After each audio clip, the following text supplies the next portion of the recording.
మీరు బొట్టు పెట్టుకుని మీరు అడగొచ్చు ఎక్కువ. కానీ మిమ్మల్ని అడగాల్సిన ఇంట్రెస్టింగ్ ఫ్యాక్ట్ అది. సో నేను దేవుడు బలంగా నమ్ముతా. హోమాలు చేయించారు అనేది, చాలా హోమాలు చేయించాను. అంటే అది కొద్దిగా హార్ట్ టచింగ్. 3-4 కోట్లు అయింది హోమం. అంత నమ్మి చేయటం అనేది కూడా ఉండాలి కదా ఈ రోజుల్లో. దేవుడు ఎమోషన్ అంటే మనం ఫీల్ అయితే ఎమోషన్ ఉండాలి. ఫీల్ అవ్వచ్చు చేయలేం. రాష్ట్రంలో అందరూ ధర్నాలు చేశారు, ధర్నాలతో పాటు హోమం చేయడం అనేది ప్రత్యేకత కదా అని థింక్ సో మేబీ. సో నేను బైక్ ర్యాలీ పెట్టా ఒకసారి ఆయనకి. ఇంటర్ బెయిల్ గా ఉండ పర్మనెంట్ బెయిల్ వచ్చి తిరుపతిలో వస్తుంటే 9 kilometers తెలుగుదేశం పార్టీ నాయకులు ఎవరిని పిలవాల, ర్యాలీ పెడతా సార్ అని చెప్పా. వద్దులే పోలీసులు సపోర్ట్ చేయరు అన్నాడు. ఐ కెన్ టేక్ కేర్ అని చెప్పా. సరే ఆయన లంచ్ చేసి లాంచ్కి వెళ్ళి బయటకు వచ్చాను. 2:30కు మొదలైతే 8 kilometers మా రామరపాడు రింగ్ రావడానికి 5:30 గంటలు పట్టింది. అని నవ్వుతున్న భవిష్యత్తు నేనే కట్టండి ర్యాలీ చేయలేనేమో. ఆయన అరెస్ట్ బాధించింది. అంటే ఆయన దగ్గర పనిచేసా, నేను జగన్మోహన్ రెడ్డి దగ్గర కూడా 2 ఏళ్ళు పనిచేసా. పనిచేయటం వేరు, మనకు ఆఫ్ ద రికార్డు మనస్సాక్షి వేరు కదా. మనిషిగా అబద్ధాలు చెప్పగలరు కానీ మనసు అబద్ధం చెప్పదు కదా, లెక్కలో అంకెలో అబద్ధం చెప్పవు కదా. ఆవిడ అలా మాట్లాడటం కూడా దుర్మార్గం, అసలు అమానవీయం. అది నేను వైసీపీలో ఖండించా. అవును, ఇప్పుడు 5 మంత్రులు అయ్యారు వైసీపీ నుంచి వచ్చిన వాళ్ళు ఈ రాష్ట్ర ప్రభుత్వం. ఇప్పుడు వీళ్ళు ఎవరు ఖండించారో లేదు నాకు తెలియదు కానీ నేను ఖండించా, వైసీపీలో ఉండి ఖండించా. జగన్మోహన్ రెడ్డి గారు ఆయన తిట్టినాడనే తీసుకున్నాడు, ఆయన భార్యను దూషించినా తీసుకున్నాడు, ఆయన మీద కేసు పెట్టినా తీసుకున్నాడు. వ్యక్తిగతంగా చంద్రబాబు నాయుడు గారి మీద ఉన్న ప్రేమ ఏంటి మీకు వ్యక్తిగతంగా ఉన్న? అండ్ ఈ రోజు ఈ 1.5 years ట్రావెల్ చేస్తే మీకు ఒక ఎగ్జాంపుల్ చెప్తా. ఆ రోజు వరదలు వచ్చినప్పుడు నైట్ మేమే ఉన్నాం.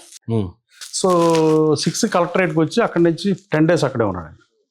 ఎర్లీ మార్నింగ్ 5:30కి వరకు పనిచేశారు. అమిత్ షా గారితో మాట్లాడారు, బోట్లు కావాలని చెప్పారు. పంజాబ్ నుంచి ఎయిర్ లిఫ్ట్ అయినాయి, బోట్లు కూడా గన్నవరం ఎయిర్పోర్ట్కి వచ్చేసింది 4:30కి. ఈ రివ్యూలు చేస్తున్నారు, ఈ మీటింగ్లు పెడుతున్నారు. 5:30కి ఆయన కోర్టు జడ్జి చెప్తాడు కదా, ఆ టైప్లో వీళ్ళు మీట్ అగైన్ అని మళ్ళీ 6:30 అన్నారు. ఇంక ఈ మాత్రం దానికి మళ్ళీ ఇంటికి వెళ్తారు 5:30 to 6:30. సో చైతన్య నారాయణ కన్నా టఫ్ స్కూల్ ఇది పనిచేయటం, ఇక్కడ చదవటం. కానీ అలా వింటే చాలా హ్యాపీగా అనిపిస్తుంది. అంటే రాష్ట్రం చాలా సేఫ్ హ్యాండ్స్లో ఉన్నాయని ఇలాంటి టెస్టిమోనియల్స్ విన్నప్పుడే హ్యాపీగా ఉంటుంది. జీవిత అనుభవం మొత్తంతో కలిపితే నేటి యంగ్స్టర్స్కి సక్సెస్కి డెఫినేషన్ ఏంటంటే మీ భాషలో? Hard work is the only way. Luck factor ఉండాలేమో కానీ ఏదో 1-2% వాళ్ళకి వస్తుందేమో కానీ hard work is the shortest way to reach the success, no doubt about it. Sankranti సమీపిస్తుంది. రాష్ట్ర ప్రజలకి, ఎమ్మెల్యే గన్నవరమే అని కాకుండా తెలుగు ప్రజలకి మీరు ఇచ్చే మెసేజ్ ఏమైనా ఉంటే ఏం చెప్తారు? ప్రపంచవ్యాప్తంగా ఉన్న తెలుగు ప్రజలందరికీ సంక్రాంతి శుభాకాంక్షలు. రైతులు వ్యవసాయం చేసే దేశం, ఓన్లీ వ్యవసాయ ఆధారిత ఇన్కమ్ మాత్రమే ఉన్న దేశంలో మనం పుట్టాం.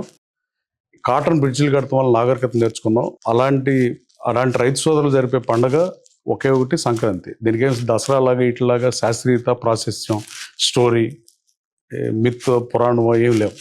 కానీ బాగా డబ్బులు వచ్చినప్పుడు జరుపుకునే పండుగ కాబట్టి దేశ విదేశాల్లో స్థిరపడినాళ్ళు కానీ, అలాగే పక్క రాష్ట్రాల్లో ఉద్యోగ ఉపాధి అవకాశాల కోసం, వ్యాపారాల కోసం వెళ్ళిన అందరూ కూడా జన్మభూమికి వచ్చి సంక్రాంతి ఫెస్టివల్ ఎంజాయ్ చేయాల్సిందిగా కోరుతున్నాం. Wish happy Sankranti to all the Telugu people who are living all over the world. Venkatrao గారి జీవిత ఆశయం ఏంటంటే ఏం చెప్తారు సార్ ఫైనల్గా? ఆశయాలు ఏముంటుందండి, ఆశయాలు మారుతూ ఉంటాయి అనుకుంటున్నది. బేసికలీ వెన్ యూ డోంట్, మీరు బస్ కోసం వెయిట్ చేస్తాం, బస్సు వస్తే చాలు అనుకుంటాం మన క్లాస్మేట్స్ అనుకోండి. సో బస్సు వచ్చినాక వెంటనే 2 minutesలోనే కూర్చుంటే సీట్ ఉంటే బాగుండదు అనిపిస్తుందా? అంతే, అది హ్యూమన్ టెండెన్సీ. అవును, అలాగే 2-3 చిన్నవి ఉండేవి. పెట్రోల్ బంక్ మా పెద్దనుకు ముందు పెట్టాలని ఉండేది, బట్ ఇప్పుడు చేయలేమని ఆలోచిస్తున్నారు. 3 లైసెన్స్లు వచ్చినాయి. ఈ కొడాలని నేనే మంత్రి ఆ శాఖకి, సివిల్ సప్లైస్కి. నేను వచ్చి అడిగితే ఇస్తానన్నాడు. నా హక్కలేదు, నా బ్రెడ్ అండ్ బటర్ బంకు పెడతాం కాదులే అని చెప్పి నేను అడగటం విషయంలో నేను రాజీ లేని పోరాటం చేసే వైసీపీలో ఉన్న.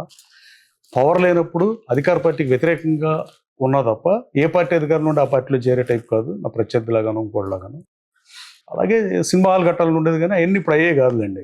అంటే కోరికలు మారుతూ ఉంటాయి కదా. ఎమ్మెల్యే వాళ్ళని మాత్రం ఎవరికైనా లైఫ్ టైం కూడా ఒకటే ఉంటుంది. అది విత్ లాట్ ఆఫ్ స్ట్రగుల్స్, అవమానాలు, అవహేళనలు, చాలా ఇబ్బందులు పడి, వ్యయ ప్రయాసాలు కోర్చి, కాళ్ళకు పని చెప్పి 2650 kilometers నడిచి ఇంటింటికి తిరిగి నేరుగా ప్రజలను ఓటేయమని అభ్యర్థించింది, పనిచేసింది. మొన్న ఎన్నికలు అయితే 31 గ్రామాల్లో ప్రచారమే చేయలే.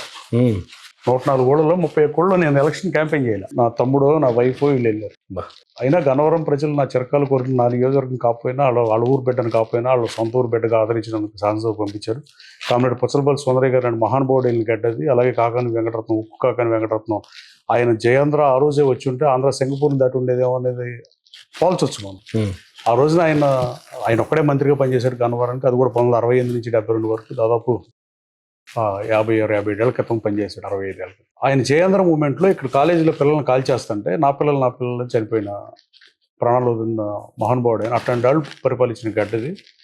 అలాంటి గడ్డ మీద నుంచి నన్ను వాళ్ళ సొంత ఊరు బిడ్డగా అసెంబ్లీకి 1,35,552 మంది ఓటేసి స్టేట్లో హైయెస్ట్ 9th ప్లేస్ నాది, హైయెస్ట్ ఓట్స్ వేసినారు. వాళ్ళ అధికారం ఇచ్చి నా కోరిక తీర్చినందుకు వాళ్ళ కోరికలు తీర్చడానికే పనిచేస్తున్నా, అలాగే పనిచేస్తా. Right sir, thank you so much. ఈ విజయం జస్ట్ స్టెప్పింగ్ అంటే తొలి విజయంగా తీసుకొని ముందు ముందు ఇంకెన్నో విజయాలు సాధించాలని మనస్ఫూర్తిగా కోరుకుంటూ, చిన్నపిల్లోడిని అయినా మీరు ఇంకా బాగా సక్సెస్ అవ్వాలి, దేవుడు ఇంకా మీకు విజయాలు ఇవ్వాలి, మీరు అనుకున్నవన్నీ సిద్ధింపజేయాలని మనస్ఫూర్తిగా కోరుకుంటూ thank you so much. Thank you so much.